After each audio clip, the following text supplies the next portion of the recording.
వరంగల్ జిల్లా గీసుకొండ మండలం గంగదేవిపల్లిలో గుప్త నిధుల కోసం తవ్వకాలు జరుపుతుండగా ఏళ్లనాటి 30 రాగి నాణేలు బయటపడ్డాయి. వాటిని విక్రయించేందుకు వెళ్తుండగా టాస్క్ ఫోర్స్ పోలీసులు అరెస్ట్ చేశారు. అయితే ఈ తవ్వకాల్లో పెద్ద ఎత్తున బంగారు బిళ్లలు దొరికినట్లుగా గీసుకొండకు చెందిన 2 వ్యక్తులు మాట్లాడుకుంటున్న ఆడియో టేప్ సోషల్ మీడియాలో వైరల్ అవుతోంది.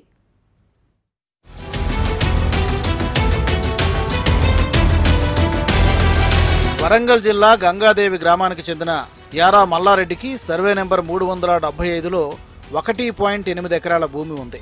ఆ భూమిలో గుప్త నిధులు ఉన్నట్టుగా తెలుసుకున్న మల్లారెడ్డి గత నెల 23న అదే గ్రామానికి చెందిన పంజరబోయిన శ్రీనివాస్, మేడిది కృష్ణ, యాటా పూర్ణచంద్రలతో కలిసి తవ్వకాలు జరిపాడు. డిసెంబర్ 24న వాటిని గుర్తించి బయటకు తీశారు. అందరూ సమానంగా పంచుకోవాలనుకున్నారు. అయితే అందులో 4 మిగతా వారి కళ్ళుగప్పి బంగారాన్ని మాయం చేశారు. ఇందులో సుమారు 140 కిలోల నుంచి 3 క్వింటాళ్ల వరకు బంగారం ఉండి ఉంటుందని వారు సంభాషించుకున్నారు. అయితే తవ్వకాల్లో 1818వ సంవత్సరం నాటి 30 రాగి నాణాలు మాత్రమే దొరికాయని పోలీసులు చెబుతున్నారు. అమ్ముడే కదన్న? ఏందన్న అమ్ముడు? ఏంటిది అనుకుంటాను? మార్కెట్ కాదన్న, దానికి కొన్ని కావాల్సిన సామాన్లు కావాలి. అది తీయాలంటే మనుషులు పోతారు. ఇప్పుడు బయట తీసుకోలేదని తీసినాక ఇదంతా ఎందుకన్నా?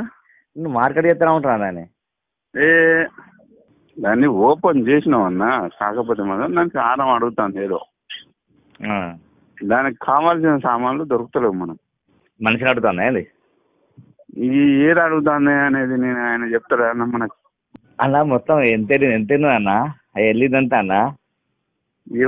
ఏం వెళ్ళిందన్న? నువ్వు కింద 40 అని అన్నమాట. ఏందో 3 రౌండ్ క్వింటల్ అన్నమాట. ఎన్ని 2 కింటాలు తీసినాక మళ్ళీ ఇవన్నీ ఎందుకు మన బాధ? దొరికిన గుప్త నిధుల్ని మహేష్ సహాయంతో హైదరాబాద్ లో విక్రయించేందుకు మరుసటి రోజు నుంచే ప్రయత్నాలు మొదలుపెట్టారు. టాస్క్ ఫోర్స్ అధికారులకు సమాచారం తెలియడంతో నిందితులపై నిఘా పెట్టారు. హైదరాబాద్ లో అమ్మేందుకు ప్రయత్నిస్తున్న నిందితుల్ని వరంగల్ కమిషనరేట్ టాస్క్ ఫోర్స్ అధికారులు అదుపులోకి తీసుకున్నారు. రాగి నాణేలతో పాటు దాదాపు 1000 బంగారు నాణేలు లభ్యమైన విషయం వారం రోజుల క్రితం గ్రామస్తులకు తెలిపినట్టు సమాచారం.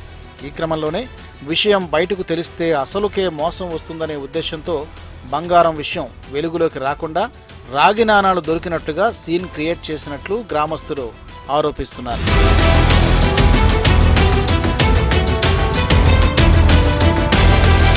గంగదేవిపల్లిలో జరిగిన గుప్త నిధుల తవ్వకాల్లో భారీ ఎత్తున బంగారం లభ్యమైన విషయం 2 పెద్ద నేతలకు తెలియడంతో విషయంపై ఆరా తీసి వాటాలు కోరుతున్నట్లుగా నియోజకవర్గంలో ప్రచారం జరుగుతోంది. కేసును నీరుగార్చేందుకు, నిందితుల్ని ఈ కేసు నుంచి రక్షించేందుకు బేరసారాలు జరుగుతున్నట్టుగా తెలుస్తోంది.